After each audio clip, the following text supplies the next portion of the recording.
This episode of Teen Commandments contains occasional swear words and some rude stuff because of Claire and what she has underneath her stairs. It's not always because of me.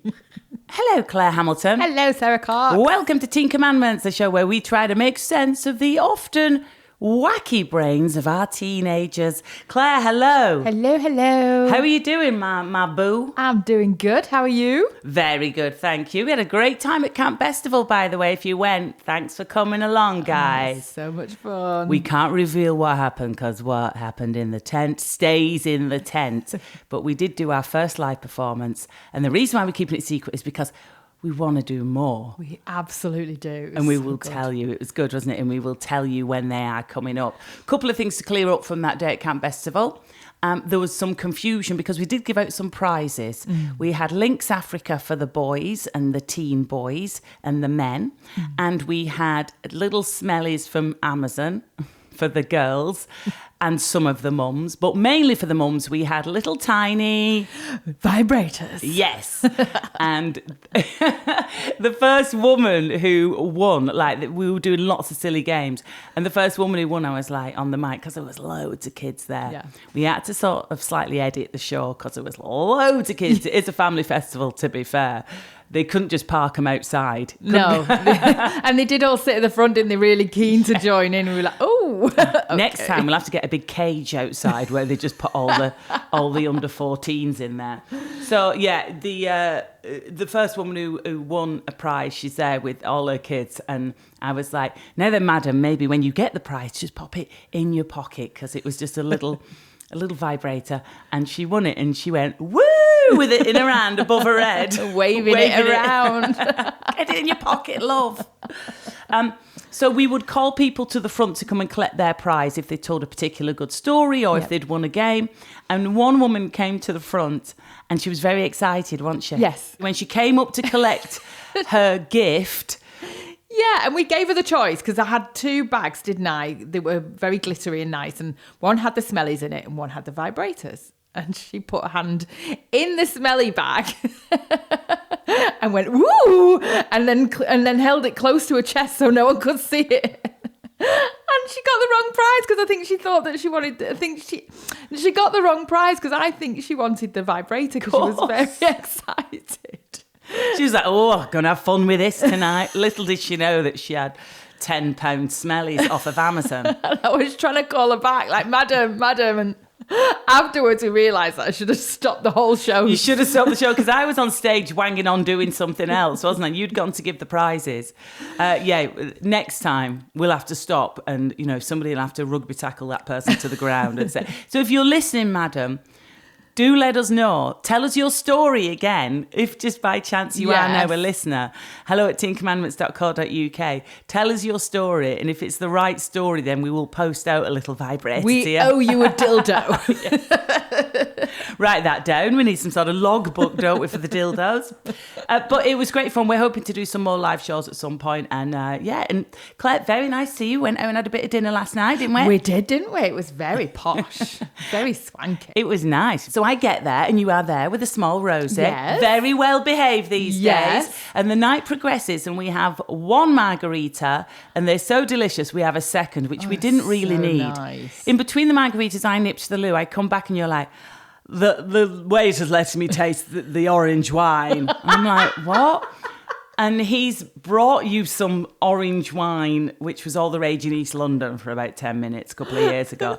And you're trying that and you're chatting with him. And I'm like, how's Claire just had one little rosé? And then we've had the same amount to drink after that. She's slurring. You was right, and you were slurring. But we could have put away the booze a few years ago. We just can't do it anymore. It's so obvious lately. You was a bit slurry. You were quite sweary, quite loudly swearing with the effing and jeffing. I kept going, Claire, stop swearing, which I felt bad about doing. I can't remember you saying that to me. I was really drunk and really then you quick. said that last night, because you fed the dogs, thank you, because I was at work, then you came to meet me. And I knew you were a bit pissed when you went, because my big dog isn't allowed upstairs. Sometimes she sneaks up and you're like, Daisy came upstairs 3 times. And then you're like, I didn't really mind, it came from a place of love. was like, what the fuck? How pissed is she? You were getting emotional about Daisy coming upstairs. And then, I'm not sure, there was zero shade in this. It's just funny, all right. Zero judgment, because you know I love you. But it was really funny because the waiter who brought our bill was like, he was so sweet, but he was literally like my son's age. He must have been like 17 on it. And you were like, he's got the face of a 17-year-old, but the arms of a 25-year-old. Because he was a bit muscly. I'm like, right, we're going. I've got an Uber. Get out. But when the bill came and it was a bit spendy, I was like, let me look at this. Yeah, we got that, and we got the lamb, and then it was like 2 glasses of rose. I was like, Claire. There it is. You were like, when I ordered it, I thought, will she notice on the bill that there's 2? But having said that, it wasn't like you were doing shots before I got there. We just can't do it anymore. I remember my mum saying this when she'd go, I might have 2 Bacardis when I was younger. And I think, go on, rock and roll. Yeah, but now I understand it. It's like you have more than one. Flipping gone. Oh, it was nice though. It was nice to get out. It was so great. I mean, the thing is, when you're with your besties, you can do this sort of stuff, can't No, you? it don't matter at all. It's when you're sat with a load of people you don't really know and you're like, oh, God. Little Monday night. Yeah. Have you had a good week though, otherwise? I have had a great week. I mean, the kids have driven me mad, and I'll get into that in a bit because I was trying to have a really relaxing weekend, and I was, in a really nice place, and I was pottering around, and I had a little cheeky night out with all my hairdresser friends, and that was good. Nice. But, the kids have definitely tested my nerve. I saw nice pictures of you actually on Insta. Oh yeah. Out with your hairdresser friends. Yeah, I did. What's the collective noun for a bunch of hairdressers? Drunk. No, a drunk of hairdressers. A layer of hairdressers. A layer of hairdressers. Hey, talking to hairdressers, we can't get into hair. We keep getting into hair accidentally, but I might need you to trim my fringe before you go. Yeah, that's fine. I'll trim your fringe. Better be nice to you, eh? It's good that you didn't ask me last night. I'm just going to try something. It's just something a bit different. So you've I had did that once, What? I cut a friend's hair when we were really drunk at 4 a.m. How did it go? Not that well. I had to correct it the next day, but I didn't have any tools with me, I don't what know did if you should use? go in the pod. A fork and a pair of nail scissors. We were so drunk. A fork? Did you not even have a comb? No. Where were you that you just had My house. I had really short hair, and she said, I want your haircut, so let's do it. I thought you were camping or something. You were like, we just had a blowtorch and a wooden mallet, and that's how I managed to cut her hair. But you were at home and you can only get a fork and some nail scissors. Yeah. Woke up in the morning, I was like, oh, yes, on the floor. How's that happened? I didn't touch it. It must have fell off. That vodka must be off. And all the ends of your hairs fell off. Honest, it wasn't me. What about you? Have you had a good week? It's been good, thank you. I nearly died the other day in my head. Just for a split second. Because of the hot weather, some massive plants like weeds have popped up around the wheelie bins. Right. And they've all got flowers on the ends of them, these weeds. Okay. Which is a bit of a shame to chop them down, but it was genuinely like a jungle out there. And there'd been complaints from Ben, who is head of bin facilitating, but can't do anything like that. He has to report it to an underling, to another member of staff who can deal with things like that. See, also dog sick, because it's always like, something's been sick over here. He'd never go near it himself. It's always up to me. So my fault, I guess, because I want 10 million animals. Yeah. So I went down the side and I had my gardening gloves on. I had my protective glasses. I was all ready. And as I pulled with all my... I didn't really look at these plants properly. I just grabbed them at the bottom and pulled them. And as I did, all these bees rose up. Oh, you're joking. And for a split second, I thought, this is it. This is how I go.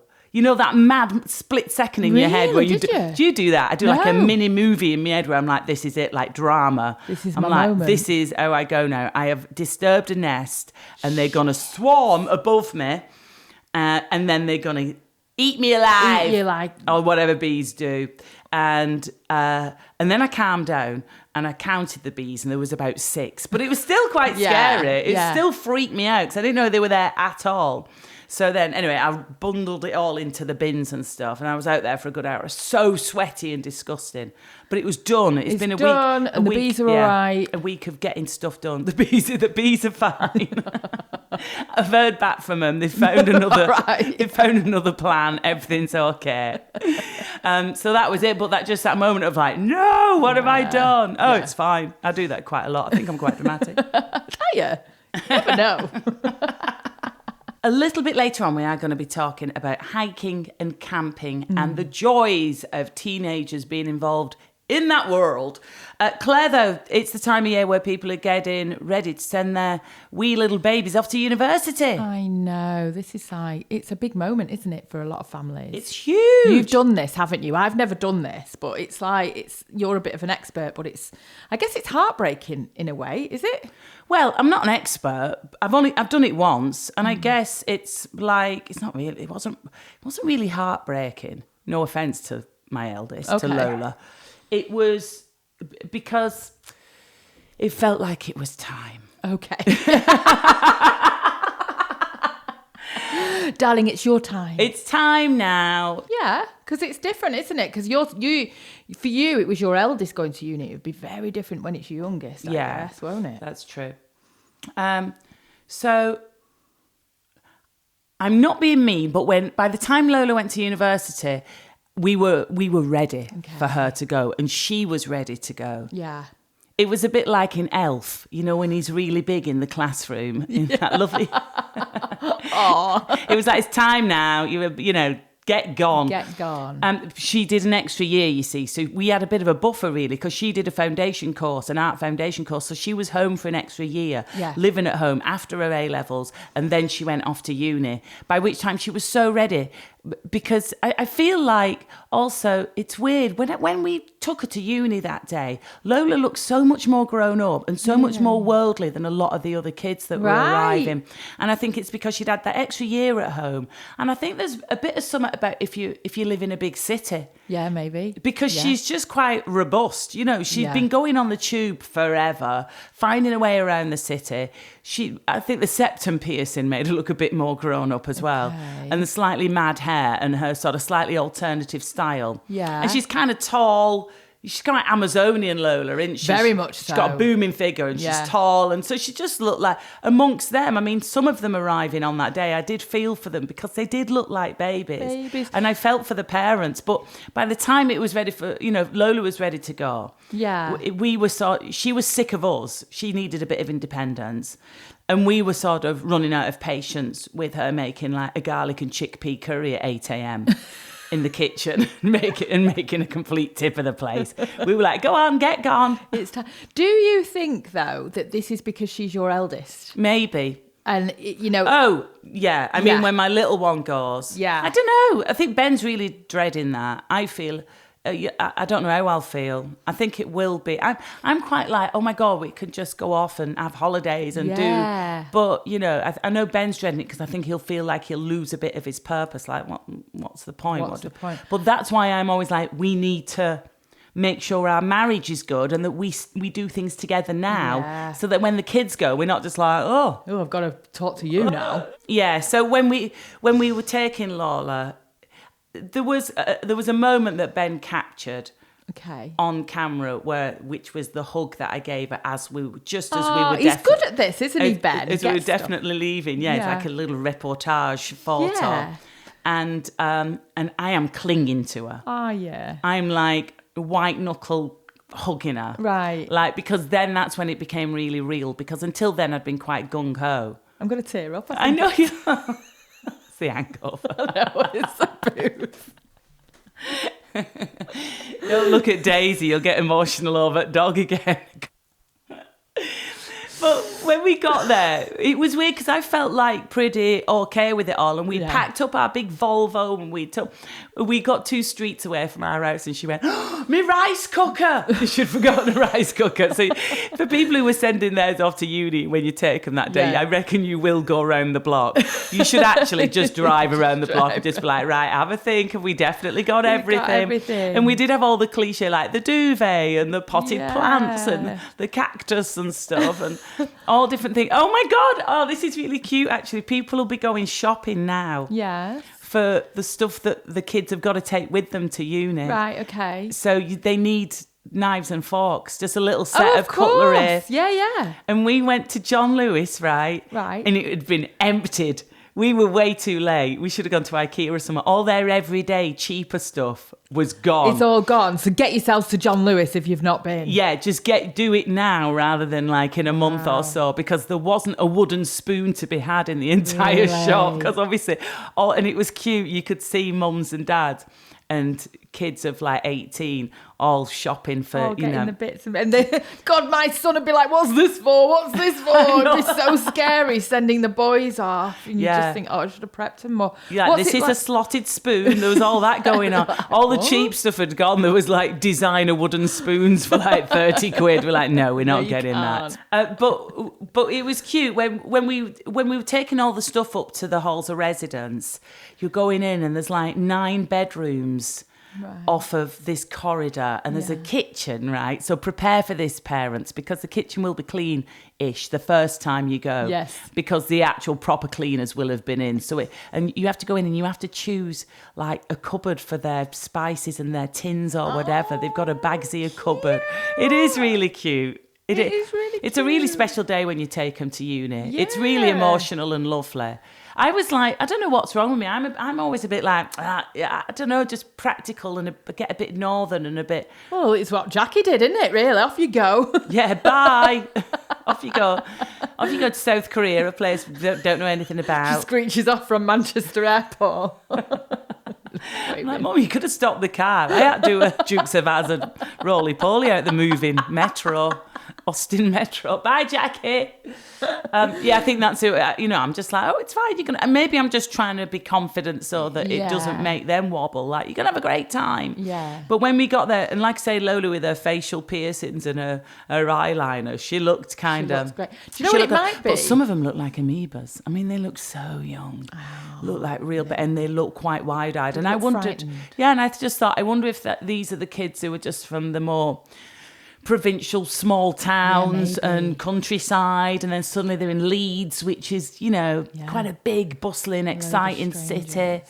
And when you go and you take all the stuff up to the rooms, and then you're like, she kind of wanted us to go then because she was excited to get it. She wanted to set up her room. Yeah. It's like this tiny room, but she wanted to put all her stuff everywhere and get it all sorted. And then you just kind of leave them to it. But if you're taking your kids, they should have hopefully been hooked up by the university with who they're going to be sharing with already. Right, okay. There should be some WhatsApps going on, some sort of group thing where you so you can start to, because when you go into a party and you don't know anyone who's there, it's the worst, isn't it? You don't know any bugger's name.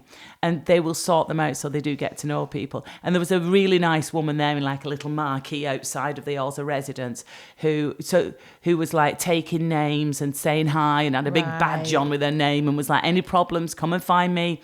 So that side of things, they really look after them. I wonder if it's harder to let your son go than your daughter, because I push my daughter for independence. I really do. Like, you do it, but I don't with him. Yeah, it's interesting. So I think you're right. My son still can't turn the oven on, and I still don't want him to. Can he really not? No, he really can't. Washing machine. I did him a pizza yesterday and I pre-cooked the pizza for him to warm it up. I'd rather do that and just be able to sleep at night. Although I had no trouble sleeping last night for some strange reason. Oh, yeah. Margarita. Yeah, the margaritas. So I guess that's Fresher Week, isn't it? Is it when you first drop them off? Yeah. So they're the newbies. Yeah, they're the newbies. There's all the fresher. So they just go out and get wasted for a week. Club nights. Yeah, no, my only experience, because I never went to uni, my only experience of Fresher Week is when I used to DJ at Freshers Week like 20 years ago. Right, okay. I'd go to different unis and just sit and just... Everybody just back then would get absolutely leathered. I don't know if they do as much now. I just know I was signing arms, an occasional cleavage with a Sharpie from the DJ booth. They're just doing shots playing, for a quid. Yeah, Arctic Monkeys, You Look Good on the Dance Floor, while they all got absolutely leathered. But I don't think I think Lola went out and she found, the thing is, if your kid is going off to uni, what is amazing about uni is there is such a variety of people there that maybe if at college they had one or two friends, you are not to worry about your kid going off to uni because they will find their tribe. Yeah, of course. That is what is amazing. There's loads of clubs, there's loads of groups. Yeah. So whether they're a goth or into skateboarding or into Dungeons and Dragons or whatever their thing is, whatever their vibe, whatever music they love, they will find their tribe at uni. So, and they will be well looked after. So let me reassure you. Yeah, and I think at this age, and maybe it's because of our experience, but I think this is when you meet your friends for life. At this particular age, when you're just becoming an adult, it's a really good bonding stage, isn't it? It's a really exciting time. Yeah, I think the rumour is that what people say is that the friends that you make in the first few weeks at uni, right, you won't be with for like you bin them up because you get there and you're just thirsty for like friendship. You'll do. Hey, you there with the... Is that what you did with me? Yeah, you'll do. You'll do. It worked out fine in the end. So Claire, you've had a good week? I've had a lovely week. Hang on a minute. That voice, I know you're I always answer that question like that as well. And your face Don't goes... ask it me. Go, no, I haven't. Your face. And when you do your telephone voice, I've had a lovely week. I've had a lovely week. Thank you for though? coming. No, it's been a shit show, hasn't it? Well, it's just been not relaxing. It's I was supposed to be going out on Saturday night, not been out for a while, except for last night, but we keep talking about that. Sorry. So I was supposed to be going out on Saturday night and I thought I'm going to have a really nice time. The kids are doing their own little thing, pottering about. I was none the wiser what they actually had planned. You know, when your kids are home and you have that nice relaxing feeling and you think, I'm happy that they're in and, you know, I can really chill out. And it's nice when, you know that they're both there. Yeah, they've had their food. Yeah. They're just chilling. They're at home. Chilling. You don't have to be on alert for anything. Yeah. So this was Friday night and I thought I'm working tomorrow and then I'm going out. So I'll get a nice early night's sleep. And then my daughter comes upstairs with 2 head torches and asks me to put batteries in them. Like, what are these for? What do you want? What? I mean, that's never a good sign. It's not relaxing. Where is she going? What are you doing? A, it's pitch black. Yeah. And B, she It's can't use her 10:30. hands. She needs a light strapped to her head. Like, what is she planning? What's she doing? Going Peak District. Like, when? And I'm thinking, they're planning a camping excursion. I was like, well, I haven't got these batteries. I'll order them from Amazon. She's like, no, I need them now because we're going... We're setting off at 2 a.m. to go to the Peak District to go hiking. Like, what? What do you mean? To get murdered. To get murdered. So there's going to be lots of sheep, cows and murderers on these fields in my mind. Like, her and her best friend, they're both beautiful. You know, they've both got the tiny little hiking outfits and stuff. And I'm like... So what's the deal? Why are they going at 2 a.m? I don't get it. Is it to catch the sunrise? Catch the sunrise. It's all over TikTok. You go to this certain place... and everybody's doing it, and off they go into the dark wilderness, fucking walking to get the sunrise. So that's what they did on Friday night. So they find their way to a specific point on Google Maps or whatever, because it is vast, isn't it? Peak District and wild. Yeah. So they go and park. Yeah, they go to a particular car park. At this point, I'm like, can I track you then? At least let me track you. Yeah. And did she say yeah? Yeah. She's like, don't worry, we are going nearer the sunrise than, you know, but the sun is rising still at about 4 a.m, isn't it? At the moment? Okay. And then you walk to a certain bit and you... So it'd just be murdery for the first hour or so. Yeah. You know, when you're trying to get a really good sleep in that bit, you know. So do you try and say no? No. Your face. Whenever I say to you about your daughter, like, you could just say no, or did you hide this from her, or did you demand this? You're always like, no. She'd go harder. Yeah. She'd double down on it completely, like, what did you just say? So, I'm trying to think of if she could double down though, or go hard. She'd just go earlier. Go in at 2 a.m. to the Peak District. Yeah. Do you think when she gets to the car park, will there be other people there off of TikTok? Will it be bustling? Will there people in that's what I was hoping for. Illuminous tabards, like this way for the TikTok parking for this unique experience? You know, like they used to in our raves when we used to go.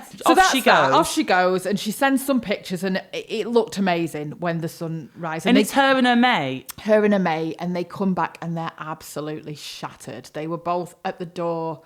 I think it was about 7:30 just as I was going to work. So they did the sunrise and then they've driven back. Mad. Wow. I mean, brilliant in one way because it's so outdoorsy and healthy and a great thing to do. Yeah, ours were never like that if we were pulling all-nighters. If we were out in the field at 3 a.m. I once thought I was going to have to get airlifted down from like Rivington Barn. Oh, that'd be great. I'd love because that. I think I'd munched on a few things that grow naturally around that area. I think it was Rivy Barn. It was up. I was high up. Rivy Pike. Maybe I was up a hill somewhere, and I just sat down and thought I can't move. I thought they're gonna have to get me an helicopter. You know those moments. I wish I'd have then pulled you down by your ankles. Come on, I've got you. You would have done. You'd have been walking with your arms behind you, and my right foot in your right hand, and my left in your left, and you'd have been like just wrong way. Pulling me. I want me face down, bobbly grass. Yeah, I was with Annie, my first love. And there was we'd been foraging, shall we say. Luckily it wore off and eventually I could get down. But that's what we were doing in fields, wasn't it, in the middle of the night? Yeah, just having the best time ever. Maybe they were doing a bit of that, maybe. Will they do it again, or is that tick? That's done now. I think it's done now. Yeah, were they just absolutely shagged faces. when they got back? I was just relieved. I was like, you're alive! And the other day we walked the dogs on Hampstead Heath. It's quite well to do, and it's got big woodland in the middle of it. It's beautiful. Massive, massive park in North London. And we were walking the dogs and it was like 8 a.m. because it was going to get hot. So we were walking them early.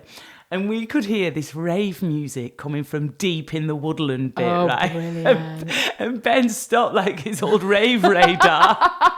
He was like, there's a rave. Looking out. I was like, Ben, come back. No. Walking zombie-like towards it. So somebody had obviously taken a sound system on the Saturday night in the middle of the woods. So we walked round. God, I really shouted. Telling you not to do that. So we listened, but it was real, like, kind of ravey, tribal kind of music. And I'm like, oh my God. I was like, if they've gone straight through to 8 a.m, they are going to be raggedy as fuck.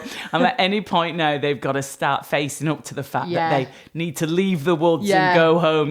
That's the worst birds are bit. singing, there's now dog walkers. There's dog walkers. There's people in sensible trousers. Disapproving. And when we walked around and we went back up the other side, we went into the woods a little bit with the dogs, and we could just see like about 30 people, like the shapes of them dancing to this quite full-on music. We were like, still going hard. It gave us the fear. We were like, oh God, that thing of like, you've just got to enter back into society after raving. Yeah. But that's funny. What about your boy? Does he do any of this? I'm thinking, I'm going to relax and I'm going to go out tonight. That's panic over. And then my son is in the cupboard under the stairs, right, rummaging round, and the only things that are in there is camping stuff and dildos. Your extra supply because your bedroom's, the drawer's not big enough. Your bedroom's full of them, as your daughter says. I like the idea that there might be big pictures in your house where you press a button and it flips around and it's just like I wish there was, instead of guns or stuff like in action movies, it's just like the dildos clipped onto the wall. So he's under the stairs, he's rummaging. What's under there? So he's either got the carpet cleaner or the camping stuff. Yes, so I'm like, he's not cleaning the carpets. Like, and what are you doing? He's like, going camping.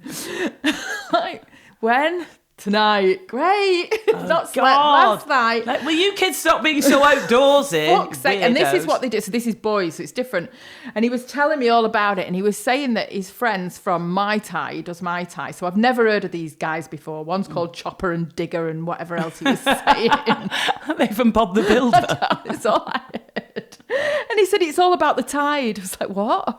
What's about the tide? And he said, we're staying on an island near Wales. This is my son's thing. And if the tide is in, there's no island. And if the tide is out, there's an island. Oh, so he's adding drowning to it? Yeah. To the excitement. And they're camping on that island. And I'm like, fucking great. Why? So the first one's like, I'm going to go off and get murdered on some moorlands. And then your other child is like, we're going to go and staying try. on a disappearing island. Yeah, and it's all to do with the tides. All Because, to of do course, with the tides. tides are really simple and easy to work out, Yeah. especially if you've been raised in Worsley. Yeah. Nowhere near the sea. You can't even work the oven. Tides are terrifying because I'm always trying to look for like beaches where I can go and ride the Yeah. horse, and I just think, no, I'll be a headline where me and Nelly go under. Oh, she has to swim to save me. Yeah. She has to swim to France with me on her back. Oh my God. So did he go off and do it? Yeah, so I'm talking to him, trying to talk him out of it. Of course, he's not interested. His friends have done it before. It's amazing. And he's like, I've got loads of supplies. What have you got? Buzz bombs. So I'm like, what's a buzz bomb? And I'm thinking it's some sort of dinghy. That goes boom and then buzzes because it's got a small engine that'll get them back to dry Yeah, land. and he's been out and got buzz bombs. And Is it not a flare that goes off in the sky no, to it's alert a the fucking lifeguard? drink with tequila in it. It's your son, babe. Right, and he's Okay. really pleased with himself. So He's the been and alcohol, got buzz bombs. drowning risk, and alcohol, great. Please tell me he's still alive because he's a He's lovely fine. boy. Oh my God. So were you out with the hairdressers just constantly checking your phone? For a while, then I just kind of thought, you know what, this is out of my control. I cannot do anything with it. But the next morning, this is no word of a lie. It must have been a bit of anxiety as well. I had a knock at the door, and when I went down, all I saw was fluorescent through the window of the front door. Who was it though? Was it a milkman or something? It was some kids offering to clean the car. Oh God. Oh Jesus, It was Claire, that is fucking horrible. awful. That is awful. It was horrible. It's not even funny. Oh my God, that is awful. That's made me feel sick, and I know that he's fine. It's just awful because they just put you through this fucking, it's... What did you say to the kid? Did you like burst into tears and hug them, or were you like, they were like, that lady smells of wine and she's crying? So maybe that's why I got so drunk last night. Maybe my nerves are just shot. I'm going to blame it on that. Yeah, that's exactly what That's it was. what's You were going in on. shock. Yes, I am You in were. I did shock. think that last night. I'm like, she's in shock. Something's wrong. If you've had experience of this, the TikTok nighttime hiking, let us know, please. It has, it's evolved, hasn't it? Because when we started the pod, it was all about kids trying to hike in Crocs. Yes. But now it's gone more it's gone extreme. more. Let us know if your kids are out doing outdoorsy stuff and it freaks you out. Also, we'd love your tales of uni, your first week at Yeah. uni, your freshers week. Yes. And if you are preparing your child to go off and spread their wings and start university, hello at teencommandments.co.uk. Now, if you'd like to hear more of us, we're back on Wednesday with our Your Turn episode. Tell people about this pod, if you will. Make sure you follow. That's really important. And you can leave little comments in the review section. I always widen my eyes at this bit because I don't know what it is. What is it again? It's in the little comment section or review section, either on Spotify or Apple. They're great, those little comments as well. Join in the little conversation that we're having. Nice. And we'll read them out on our Wednesday show. Yeah. We'll see you then. Claire, till then, hope your kids, don't set off to Mount Everest or anything like that, or go deep sea diving. And thanks so much for listening. We love that you listen. See you next time.